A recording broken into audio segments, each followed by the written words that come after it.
કોઈ પણ પ્રવૃત્તિઓ જે આવે એ સીધું મોઢામાં એ પોતાના દ્વારા આનંદ મેળવે છે. એ કોઈ જાણતું નથી, પોતાને ખબર નથી કે આ વસ્તુ મોઢામાં ગળાય કે ન ગળાય, પણ પોતાના મુખમાં મૂકી અને પોતે આનંદ મેળવે છે, પ્રયત્ન કરે છે. આને મુખ્ય કેન્દ્રીય અવસ્થા કહે છે. આ અવસ્થામાં બાળક તેના હોઠ અને જીભ દ્વારા મળતી ઉત્તેજનાઓ દ્વારા સુખ પ્રાપ્ત કરે છે અને મેળવવાનો પણ પોતે પ્રયત્ન કરે છે.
વિદ્યાર્થી મિત્રો, આપણે જોઈએ છે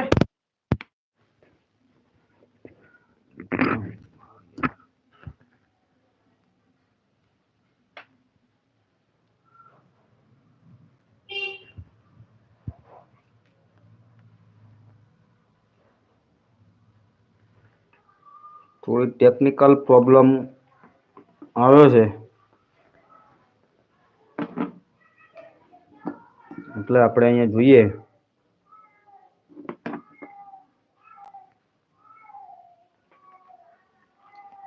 જોયું ગુદા કેન્દ્રીય અવસ્થા. ગુદા કેન્દ્રીય અવસ્થા કોને કહેવાય?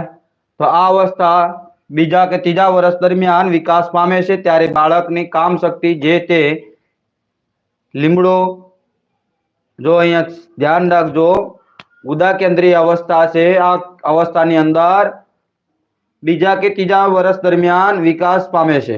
બીજા અને ત્રીજા વર્ષની અંદર શું પામે છે? વિકાસ પામે છે ભાઈ.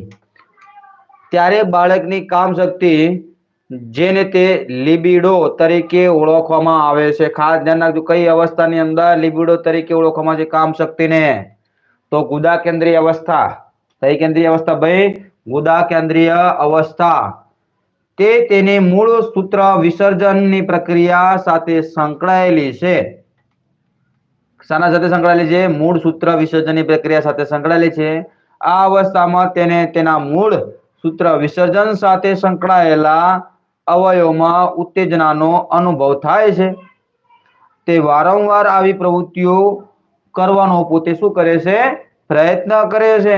વડીલો તરફથી ગમે તેટલો અંકુશ મૂકવાનો પ્રયત્ન કરવામાં આવે છે, તેમ છતાં બાળક આ પ્રવૃત્તિઓ મળતો આનંદ જતો કરવા માંગતો નથી અને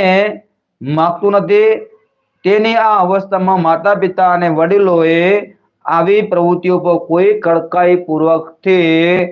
કડકાઈપૂર્વક વાપરવી જોઈએ નહીં, કે જેને પોતાનો આનંદ છીનવાઈ જાય. તો વિદ્યાર્થી મિત્રો, આ હતા આપણે ફ્રોઈડનો મનોજાતીય વિકાસના સિદ્ધાંતો. આપણે આ આવતા લેક્ચરની અંદર ભાગ 4 ની અંદર આપણે જોશું શિશ્ન કેન્દ્રીય અવસ્થા, સુષુપ્ત અવસ્થા અને પુખ્ત શિશ્ન કેન્દ્રીય અવસ્થા વિશે આપણે અભ્યાસ કરીશું. વિદ્યાર્થી મિત્રો, આપને જો આ વિડીયો સારો ગમે તો આપના વિદ્યાર્થી સર્કલ મિત્રોને લાઈક કરજો, સબસ્ક્રાઇબ કરજો અને શેર કરાવજો, જેથી આવનારા વિડીયોની અંદર આપને તરત જ નોટિફિકેશન મળી રહે અને તમને વધુ ને વધુ તમારા 11મા ધોરણની અંદર તમને ઉપયોગી સાબિત થાય. જય હિન્દ, જય બાબત, જય ભારત.